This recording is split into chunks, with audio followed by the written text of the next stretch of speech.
Welcome to my channel Guru Newton. Ray optics में एक और नई वीडियो के साथ में मैं फिर आप लोगों के साथ हूँ इस वक्त, और मैं डिस्कस करूँगा आज आपसे linear magnification by spherical mirrors. तो मैग्नीफिकेशंस पर जब हम बात करते हैं तो सबसे पहले क्वेश्चन ये आता है कि what do you mean by magnification. पहला क्वेश्चन होता है, अगर आपसे आदमी कोई पूछता है कि भाई मैग्नीफिकेशन क्या होता है, तो हम मैग्नीफिकेशन पर जब बात करते हैं तो magnification is what. Magnification generally आपसे आप आंसर करेंगे कि सर कोई भी एक ऑब्जेक्ट है उसकी इनलार्ज इमेज हमें मिल जाता है तो हम उसको बोलते हैं मैग्नीफिकेशन। जबकि एक्चुअल में अगर देखा जाए तो correct definition of magnification is it is the ratio of height of image to the height of object,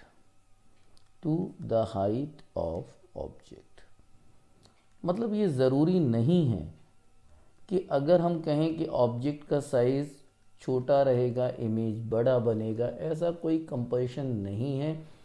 object size में बड़ा हो सकता है और इमेज उसका छोटा हो सकता है। तो जनरली स्टूडेंट्स को एक ये मिसकंसेप्शन है कि मैग्नीफिकेशन का मतलब यही होता है कि इमेज हमेशा एनलार्ज बनेगा।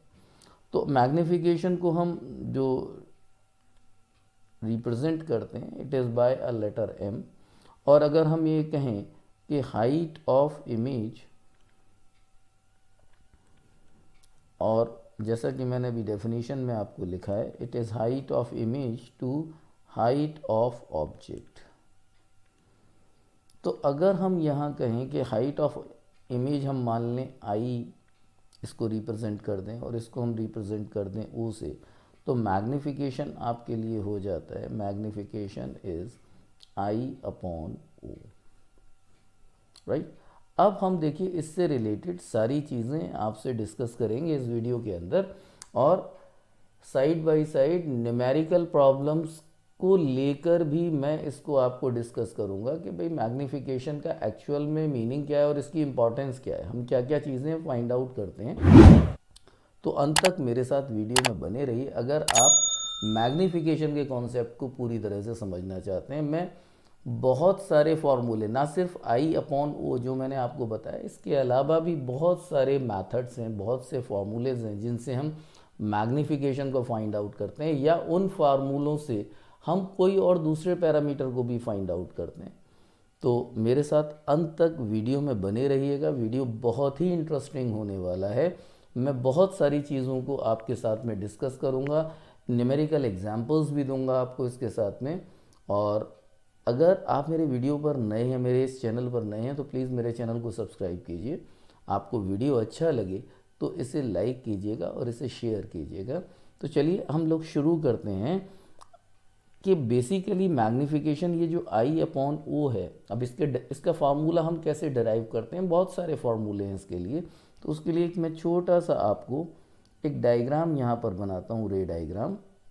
मान लेते हैं कि ये एक हमारा कोई भी कॉनकेव मिरर है। मैं मिरर्स के लिए पहले अभी बात कर रहा हूँ, linear magnification for spherical mirrors.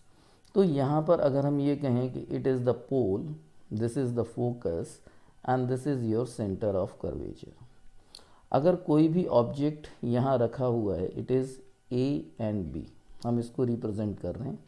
अब यहाँ से अगर इसका इमेज फॉर्मेशन करेंगे तो एक रे ऑफ लाइट कहाँ जाएगा, directly parallel to the principal axis, और ये पास होगा फोकस से। अगर हम एक दूसरी रे ऑफ लाइट को यहाँ से पास कराएं, तो हम मान लेते हैं ये हमने पोल से लिया। अब अगर आप पोल से देखेंगे तो ये हमारा यहाँ इमेज बन जाएगा, it is your A dash and B dash. तो अगर हम इन दो ट्राइंगल्स में देखें, ट्राइंगल मैंने आपको अभी अपने पिछले वीडियोस में बताया हुआ है कि अगर हम लेंस फार्मूला निकालते हैं तो हम किन बेसिक चीज़ों पर ध्यान देते हैं। उसको मगअप करने की ज़रूरत नहीं होती है, थोड़े से हमारे कुछ पॉइंट्स हैं उन पर आप ध्यान दीजिए और आप सारी चीज़ों को बहुत ही इजीली ड्राइव कर लेंगे। तो यहाँ भी मैं आपको यही बता रहा हूँ कि अगर हमने एक ट्राइंगल लिया जो ऑब्जेक्ट पोल के साथ में बनाता है, that is your A B P. और दूसरा ट्राइंगल हम लेते हैं जो इमेज पोल के साथ में बनाता है, that is A dash B dash P. अगर आप यहाँ देखें तो ये दो एंगल्स, जिसको आप कह सकते हैं angle of incidence, angle of reflection, ये दोनों ही एंगल्स आपस में इक्वल होंगे। और अगर अपराइट पोजीशन में ये ऑब्जेक्ट है और ये इमेज भी अपराइट पोजीशन में बना है, तो हम यहाँ पर कहेंगे angle A is equals to angle A dash and angle P is equals to angle P. ये क्या हो जाएगा, I is equals to R, और यहाँ हम कहेंगे इट इज़ ईच 90 डिग्री। तो इस तरह से अगर हम देखें तो ये triangle A B P, it is now similar to triangle A dash B dash P. बहुत ही ईजीली आप समझ सकते हैं इन चीज़ों को। तो अगर यहाँ हम देखें दो ट्राइंगल्स हमारे सिमिलर हैं, तो सिमिलर ट्राइंगल्स के साथ में कंडीशन आ जाता है कि ratio of their corresponding sides are equal. तो यहाँ देखते हैं कौन सी करस्पॉन्डिंग साइड्स हो जाती हैं, it is your A dash B dash, और इसकी करस्पॉन्डिंग साइड होगी इट इज़ ए बी, और ए डैश पी, इसका करस्पॉन्डिंग साइड होगा ए पी। तो ये एक रिलेशन हमें फाइंड आउट किया हमने इन दो ट्राइंगल्स में सिमिलैरिटी को प्रूव करके। अब अगर आप साइन कन्वेंशन देखें, साइन कन्वेंशन देखिए बहुत ज़्यादा एक इम्पॉर्टेंट रोल प्ले करता है जब भी आप कोई एक फॉर्मूला ड्राइव करते हैं रे ऑप्टिक्स में। तो अगर साइन कन्वेंशन को लेकर आपको कुछ डाउट्स हैं, कुछ क्वेरीज हैं, तो मेरी एक वीडियो है, आप उसको देख सकते हैं। बहुत ही सिंपल वे में मैंने आपको साइन कन्वेंशन वहाँ पर एक्सप्लेन किया है। तो बहुत से बच्चे कंफ्यूज होते हैं कि लेफ़्ट टू राइट रे जा रहा है इंसिडेंट रे, या राइट टू लेफ़्ट जा रहा है। ऐसा कुछ भी नहीं है, मैंने उसमें बहुत ईजीली समझाया हुआ है। मैं यहाँ पर भी आपको इन शॉर्ट वो चीज़ बताऊँगा।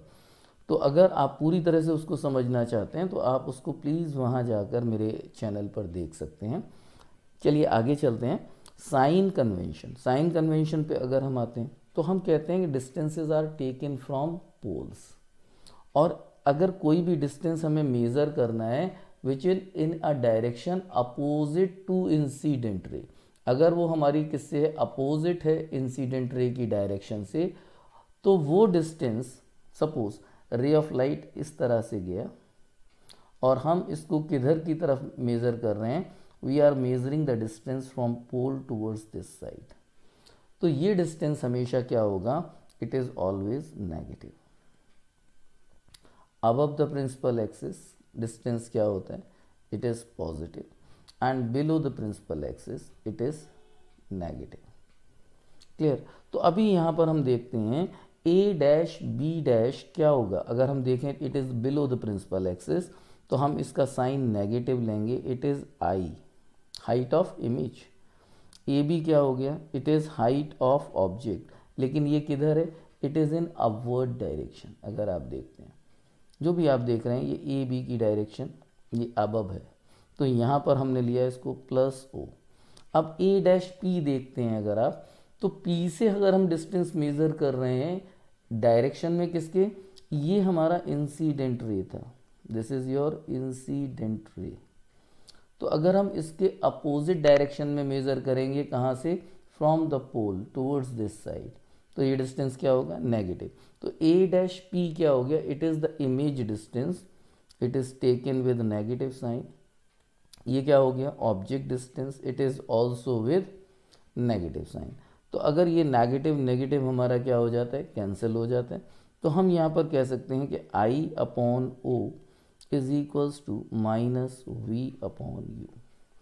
तो मैग्नीफिकेशन का जो हम फॉर्मूला लेकर चले थे, मैग्नीफिकेशन था हमारे लिए, magnification that was m and it is given by m is equals to I upon O।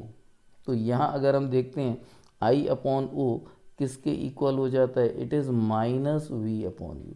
तो हम मैग्नीफिकेशन को कह सकते हैं माइनस वी अपॉन यू।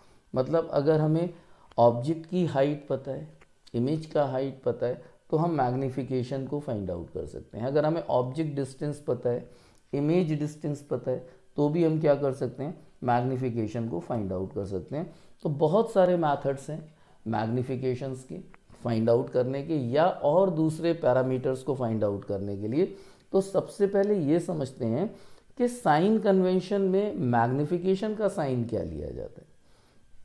तो देखिए, अगर हमारा रियल इमेज है,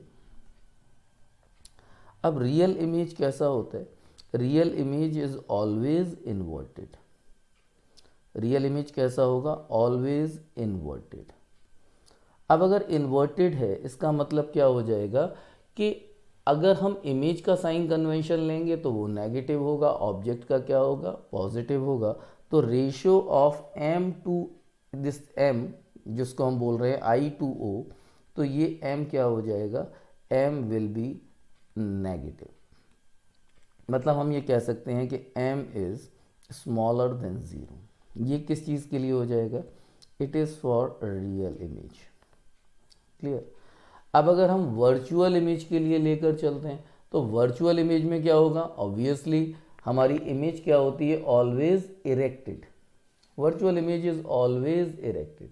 तो अगर हम वहाँ पर कहेंगे I और O का साइन, देखिए वर्चुअल के लिए ले लेते हैं। वर्चुअल इमेज में अगर हम बात करेंगे तो m is equals to plus I upon plus O, या हम minus I over minus O कह सकते हैं, क्योंकि अगर इन्वर्टेड इमेज थी, हम नीचे दिखा रहे हैं ऑब्जेक्ट को भी, तो हमारा इमेज भी कैसा बनेगा, बिलो द प्रिंसिपल एक्सिस। तो इस सिचुएशन में मैग्नीफिकेशन क्या हो जाएगा, इट इज़ पॉजिटिव। या फिर हम ये भी कह सकते हैं मैग्नीफिकेशन इज मोर देन 0। तो ये जो पॉइंट आता है ये आपको ध्यान रखना है for your virtual image. Virtual image के लिए क्या है, magnification is positive, real image के लिए मैग्नीफिकेशन इज नेगेटिव। दूसरे पॉइंट पर आते हैं कि अगर हमारा कोई एनलार्ज इमेज है, एनलार्ज इमेज के लिए क्या होगा। अब ऑब्वियसली अगर आप कहेंगे कि I is greater than O, enlarge image पर अगर हम बात करते हैं तो एनलार्ज इमेज क्या होती है, एनलार्ज इमेज मतलब हम ये कह सकते हैं I is greater than O। It means that अगर आप यहाँ पर कहेंगे तो magnification is the ratio of I to O। अब I is greater than O, numerator is greater than the denominator, तो हम यहाँ पर कह सकते हैं कि m इज ग्रेटर देन 1। और अगर हम ये कहें डिमिनिश्ड इमेज या स्मॉलर इमेज के लिए बात करें तो स्मॉलर इमेज में अगर हम बात करेंगे तो I is lesser than O। It means that m आप किससे दोगे, I अपॉन O। देखिए बहुत सारी चीज़ों में हेल्प करता है मैग्नीफिकेशन, तो इस चीज़ों को थोड़ा सा ध्यान से समझिए। आपको न्यूमेरिकल प्रॉब्लम में या कंसेप्चुअल प्रॉब्लम में कहीं भी ऑप्टिक्स में कोई भी प्रॉब्लम नहीं आएगा अगर आप साइन कन्वेंशंस को प्रॉपरली समझ लेते हैं और ये कॉन्सेप्ट आप समझ लेते हैं। तो यहाँ पर क्या हो जाएगा, m ये क्या बोलता है आपसे, it is m is less than 1। और अगर हम ये कहें कि if I is equal to O, मतलब 3 कंडीशंस आ गई कि अगर हम यहाँ पर बोलें कि ऑब्जेक्ट का साइज़ इमेज के साइज़ के बराबर है then m is equals to 1। तो एक हमारा ये आ जाता है कि m का साइन आपको मैंने अभी पीछे बताया था कि m रियल इमेज के लिए क्या होगा, रियल इमेज वर्चुअल इमेज। तो मैं यहाँ पर फिर से एक बार लिख देता हूँ, for real image m is less than 0, means हम क्या कह सकते हैं, m will have a sign negative. और फॉर वर्चुअल इमेज, अगर हम वर्चुअल इमेज के लिए बात करेंगे तो वर्चुअल इमेज के लिए यही चीज़ क्या हो जाएगा, this m is more than 0, means हम कह सकते हैं कि m will have a positive sign. तो इन चीज़ों को आपको सबसे पहले ध्यान रखना होता है जब कभी भी हम मैग्नीफिकेशन की बात करते हैं। चलिए अब दूसरे पॉइंट पर आते हैं, क्या मैग्नीफिकेशन के यही 2 फॉर्मूले हैं जो मैंने अभी आपको लिखे हैं, m is equals to I upon O, और या हम कहें m is equals to minus V upon U। भाई देखिए यहाँ मैग्नीफिकेशन कनेक्ट कर रहा है आपको ऑब्जेक्ट डिस्टेंस से, इमेज डिस्टेंस से। लेकिन अगर हमें कहीं गिवन हो फोकल लेंथ तो हम कैसे कनेक्ट करेंगे? तो दूसरे फॉर्मूले भी हैं, other formula for your magnification. तो दूसरे फॉर्मूले को भी शॉर्ट में डिस्कस करते हैं, और बहुत फिर मैं जल्दी आपके साथ में न्यूमेरिकल प्रॉब्लम्स को भी डिस्कस करूंगा जो इनसे रिलेटेड हैं। और मैं समझता हूँ वो प्रॉब्लम्स आपका पूरी तरह से कॉन्सेप्ट क्लियर कर देंगी। अगर कहीं कोई डाउट भी होगा आपको तो देखिए, अब हमें पता है कि V, U और F में क्या रिलेशन होता है। हमें पता है 1/V plus 1/U is equals to 1/F। ये हमसे क्या बोलता है? It is the mirror formula. अब अगर आप बोथ द साइड्स आप मल्टीप्लाई कर दें, सपोज आप इधर भी V से मल्टीप्लाई कर दें और आप इस साइड में भी, लेफ्ट हैंड साइड और राइट हैंड साइड दोनों साइड आप V से मल्टीप्लाई कर देते हैं, तो ये रिलेशन आपको मिलता है V/V plus V/U is equals to V/F। अब नाउ इट इज़ कैंसल्ड, तो यहाँ आपको 1 मिलता है। तो V/U अगर आप देखते हैं तो क्या हो जाता है? V/F, और यहाँ से आप ये फैक्टर इधर ले जाते हैं तो ये क्या हो जाता है? It is -1। तो आप यहाँ पर कहेंगे V/U is equals to V-F/F। अब मैग्निफिकेशन क्या होता है? मैग्निफिकेशन होता है -V/U। मतलब कहने का क्या हो गया कि अगर हमें मैग्निफिकेशन फाइंड आउट करना है तो हमें क्या करना पड़ेगा? -V/U। तो यहाँ पर भी हम क्या लेंगे? -V-F/F। मतलब एक और फॉर्मूला आपको मिल जाता है, इट इज़ F-V/F, कि अगर हमें इमेज डिस्टेंस पता है तो भी हम मैग्निफिकेशन को फाइंड आउट कर सकते हैं। अब तीसरे पॉइंट पर आते हैं कि अगर ये तो हो गया इमेज डिस्टेंस, अगर हमें ऑब्जेक्ट डिस्टेंस पता होता तो देखिए ठीक इसी चीज़ को हम आगे फिर बढ़ाएंगे कि यहाँ अगर हम आपसे बोलें 1/V plus 1/U is equals to 1/F। अब आप दोनों तरफ क्या कर दीजिए, राइट हैंड साइड और लेफ्ट हैंड साइड, आप इसको U से मल्टीप्लाई कर दीजिए। किससे मल्टीप्लाई कीजिए? इसको U से मल्टीप्लाई कीजिए, तो आपको मिलता है U/V plus U/U and this is U/F।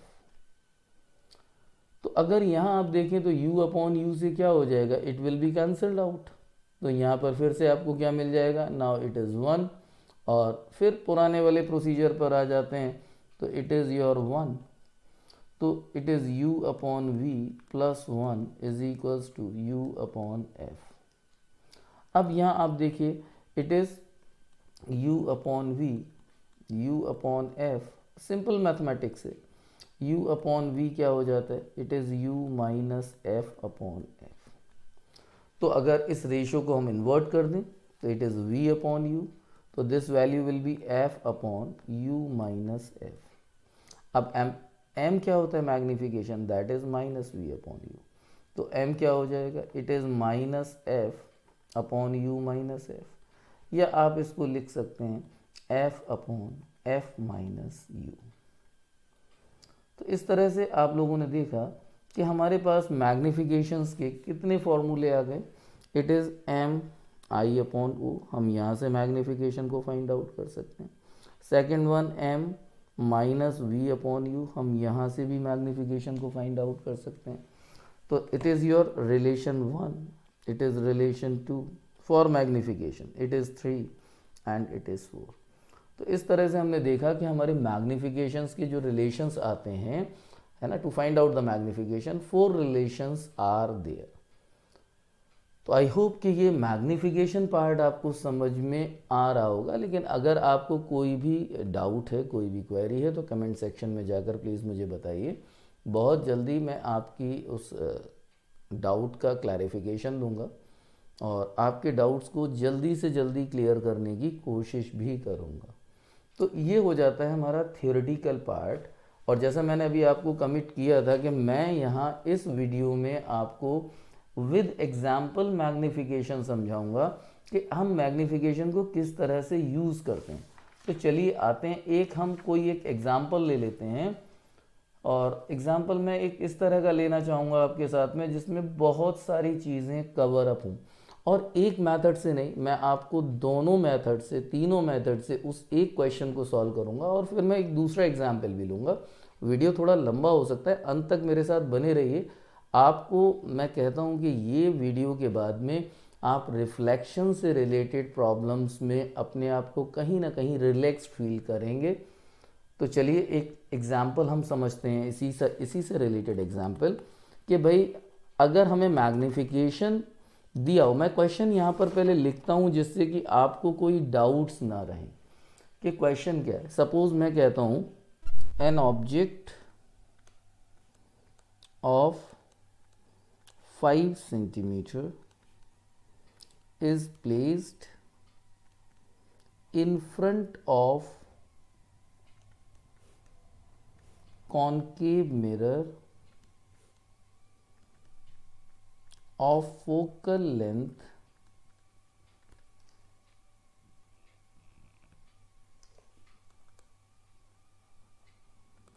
20 centimeter, clear, such that an image of 10 centimeter is formed by it. Find the position of the object. अब देखिए यहाँ पर आपको ये जो फॉर्मूला यूज़ करना होगा, आप इसको दो तरह से निकाल सकते हैं। पहले मैं आपसे डिस्कस करूँगा कि अगर हमें मैग्नीफिकेशन को यूज़ करना है तो हम मैग्नीफिकेशन को यहाँ पर किन फॉर्मूले की तरह से, हम कौन कौन से फॉर्मूले लगाकर हम इसको फाइंड आउट कर सकते हैं।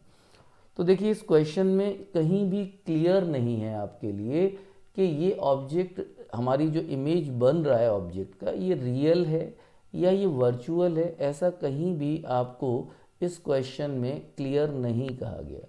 आपको कहा गया ऑब्जेक्ट कितना दिया हुआ है, ऑफ 5 सेंटीमीटर। तो ऑब्जेक्ट हम हमेशा साइन कन्वेंशन के अकॉर्डिंगली पॉजिटिव मानते हैं। अब इमेज आपको लिखा है 10 सेंटीमीटर, लेकिन क्लैरिफाई नहीं किया गया। तो यहाँ पर दो केसेस आ जाएंगे आपके पास। एक आप इमेज लोगे, इट इज़ -10 सेंटीमीटर, ये केस बनेगा रियल इमेज का केस, और एक आप लोगे इट इज़ +10 सेंटीमीटर, ये बनेगा आपको केस वर्चुअल इमेज का। तो यहाँ पर हमें दो केसेस लेकर चलना पड़ेगा। अब देखिए दो तरह से मैं आपको ये क्वेश्चन यहीं सॉल्व करके दिखाता हूँ, और आपको अपने आंसर को चेक करने की भी ज़रूरत नहीं पड़ेगी। आप एक आइडिया ले सकते हैं वहाँ से कि हमारा आंसर सही है या हमारा आंसर गलत है। वो भी मैं आपको बताऊंगा कि आप अपने आंसर को किस तरह से श्योर हो सकते हैं आंसर को लेकर, कि वो उसमें कोई प्रॉब्लम तो नहीं है, उसमें कहीं कोई कमी तो नहीं है। तो देखिए सबसे पहले हम यहाँ बात करते हैं कि भाई हमें क्या निकालना है, हमें निकालना है u। अब u निकालने के लिए, और हमें गिवन क्या है, हमें गिवन है f। अब फोकल लेंथ है किसका, इट इज़ -20 सेंटीमीटर, क्योंकि कॉनकेव मिरर है तो हम क्या लेंगे, उसमें माइनस साइन ले लेंगे। तो देखिए अब हमारे पास एक रिलेशन होता है जिसको हम कहते हैं, अगर हम फोकल लेंथ हमें पता हो और हमें u फाइंड आउट करना हो, तो 1/v + 1/u = 1/f। अब हमें v भी नहीं मालूम है। अगर v पता होता तो हम डायरेक्टली फॉर्मूला लगाते हैं यहाँ पर, it is 1/v + 1/u = 1/f। लेकिन चूंकि हमें v गिवन नहीं है तो हम क्या करेंगे, अब यहाँ मैग्नीफिकेशन का फॉर्मूला लगाएंगे। तो m = I/O। तो पहले हम केस लेते हैं किसका, रियल इमेज का केस। अगर हम रियल इमेज में देखेंगे तो दिस m = अगर i की वैल्यू आप ले लेते हैं -10 और इट इज़ योर +5, तो इट इज़ -2। ये आपके साथ में एक मैग्नीफिकेशन निकल कर आ जाता है कि मैग्नीफिकेशन हमारा कितना आ गया, इट इज़ -2।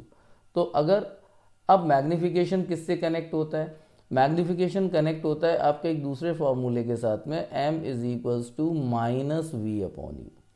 तो अभी हमने यहाँ मैग्नीफिकेशन फाइंड आउट कर लिया, मैग्नीफिकेशन कितना है, इट इज़ -2। अब हम यहाँ पर लेते हैं m is equals to minus V upon U.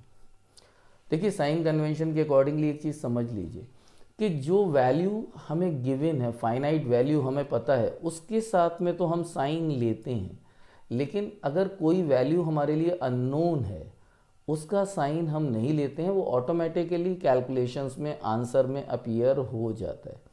तो देखिए अगर हम यहाँ पर -2 लेते हैं, -2 is equals to minus V upon U. भाई हमें v की वैल्यू भी नहीं पता है, हमें u भी नहीं पता है, तो हम इस सिचुएशन में क्या करेंगे, हम यहाँ पर ना ही तो v का कोई साइन लेंगे ना ही u का कोई साइन लेंगे, तो ये माइनस से माइनस कैंसिल हो जाएगा and v is equals to 2u।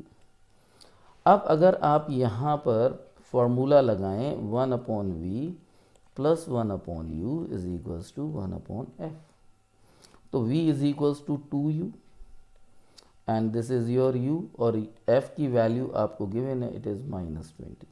तो ये वैल्यू आपको मिल जाएगा, it is 2u 1 plus 2, it is -1 upon 20। और अगर हम इसको सॉल्व करते हैं तो इस 2 से अगर हम इसको कैंसिल कर दें, इट इज़ 10, तो u की वैल्यू आ जाता है -30। क्लियर। तो अब हमने एक वैल्यू निकाला रियल इमेज के लिए। अब देखिए आप, रियल इमेज एनलार्ज कब होता है, रियल इमेज एनलार्ज उसी सिचुएशन में होता है जब object between centre of curvature और प्रिंसिपल फोकस के हो। तो अब फोकल लेंथ था 20, सेंटर ऑफ कर्वेचर होगा 40 पर, तो ये डिस्टेंस कितना निकल कर आया, -30। मीन्स हम जो भी कर रहे हैं, जो भी हमारे आंसर्स आ रहे हैं वो करेक्ट हैं, अप टू मार्क हैं। अब अगर हम वर्चुअल इमेज का केस ले लेते हैं, सपोज वर्चुअल इमेज में क्या हो जाएगा, वर्चुअल इमेज में हो जाएगा m इज इक्वल्स टू +2, जैसा मैंने आपको बताया हुआ है। तो अब यहाँ पर हो जाएगा m is equals to minus V upon U, तो this 2 is equals to minus V upon U, तो v का वैल्यू हो जाएगा -2u। अब अगर हम यहाँ देखें तो 1 upon V plus 1 upon U is equals to 1 upon F, तो it is -1 upon 2u, it is 1 upon U and this is -1 upon 20। Simple calculations हैं, इसमें कहीं कोई आपको ज़्यादा टेंशन नहीं लेना है। अगर आप इसको सॉल्व करते हैं तो यह वैल्यू आपका आ जाता है 2u -1 plus 2, it is -1 upon 20। फिर आप इसको कैंसिल कर दीजिए, आपको क्या मिलता है, it is u is equals to -10 centimetre. अब आपको पता है कि कॉनकेव मिरर है और उसमें वर्चुअल इमेज बन रहा है, तो हमेशा कब बनेगा, when it is between pole and focus. Focus आपका कितनी दूरी पर था, 20 सेंटीमीटर पर, ऑब्जेक्ट कहाँ रखा हुआ है, 10 सेंटीमीटर पर, मीन्स ये बीच में आ गया, हमारी कंडीशंस को फुलफिल कर रहा है। अब देखिए ये तो हुआ एक हमारा तरीका कि हमने इसको फाइंड आउट किया इस तरह से। अब अगर हम ये देखें कि भाई दूसरे फार्मूले भी तो अभी हमने पढ़ा था ना, और वो फार्मूला क्या था, m is equals to F upon F minus U. अब हमें u फाइंड आउट करना है, तो अगर हम रियल इमेज का केस ले लें, रियल इमेज में हमने क्या देखा था अभी कि it is -2, f is -20 and this one is -20 and it is -u, क्योंकि हमें u नहीं पता है। अब अगर हम इसको क्रॉस मल्टीप्लाई करके सॉल्व करें तो हमें मिलेगा 40 plus 2u, 40 plus 2u that is equal to -20। तो 2u is equals to -20 plus 40 and it is -40, तो 2u इज इक्वल्स टू -60, तो u is equals to -30 centimetre. देखिए अभी हमने केस 1 में निकाला था, राइट, रियल इमेज के लिए, ये भी क्या था हमारा रियल, और ये हमने भी किसका केस निकाला है, रियल का। फॉर्मूले अलग अलग हैं लेकिन आंसर्स सेम आ रहे हैं। अब अगर आप वर्चुअल का केस ले लें, इसी फॉर्मूले में लगाते हैं, it is m is equals to f upon f minus u। अब इसको ले लेते हैं +2, ये हो जाता है -20, it is -20 and it is -u। अब अगर आप इसको सॉल्व करते हैं तो क्या आता है, -20 -2u, no sorry, it is -40 -2u is equal to -20। तो अब हमारे लिए u की वैल्यू क्या आ जाएगा, -2u is equal to -20 + 40, it is your 20। तो u की वैल्यू आपको आ जाता है -10 सेंटीमीटर। अब ये केस किसका आ गया, दिस इज ऑफ वर्चुअल। तो आपने यहाँ देखा कि अगर हम कोई सा भी फॉर्मूला यूज़ करें, यहाँ पर कोई सा भी फॉर्मूला, चाहे आप m equals to -v upon u use कर रहे हैं, आप i अपॉन o यूज़ कर रहे हैं, आप m equals to f upon f minus u use करते हैं, हर सिचुएशन में आप देखते हैं कि हमारा आंसर में कोई चेंज नहीं आता। और इस तरह से हम क्या कर सकते हैं, थोड़ी सी चीज़ों पर अगर आप ध्यान देंगे तो आपको अपना आंसर चेक करने की भी ज़रूरत नहीं पड़ेगी, ऑटोमेटिकली आपका देखिए वो आंसर आ जाएगा। देखिए u का साइन कैसा होना चाहिए, नेगेटिव, तो नेगेटिव साइन अपीयर हो रहा है। रियल इमेज में कहाँ होना चाहिए, बिटवीन c एंड f, वही निकल कर आ रहा है 30। और अगर वर्चुअल में देखें तो it is between p and f, तो हमारा आंसर कितना आ रहा है 10, क्योंकि फोकल लेंथ कितना है 20। तो आई होप कि ये चीज़ें आपको समझ में आई होंगी अच्छी तरह से। अगर ये वीडियो मेरा आपको अच्छा लगे तो प्लीज़ इसे एक बार लाइक ज़रूर कीजिए और शेयर कीजिए इस वीडियो को, जिससे कि और स्टूडेंट्स को अगर कोई छोटे से भी जो डाउट्स रहते हैं इन टॉपिक्स को लेकर, वो डाउट्स भी उनके क्लैरिफाई हो सकें। और अगर आप मेरे चैनल पर नए हैं तो प्लीज़ मेरे चैनल को सब्सक्राइब कीजिएगा। मैं ऐसी वीडियो आपके लिए लाता रहता हूँ और लाता रहूँगा, जिनसे कि फ़िज़िक्स के कॉन्सेप्ट बहुत ही ईजी मेथड से मैं आपको समझा सकूँ। Thank you for watching my channel.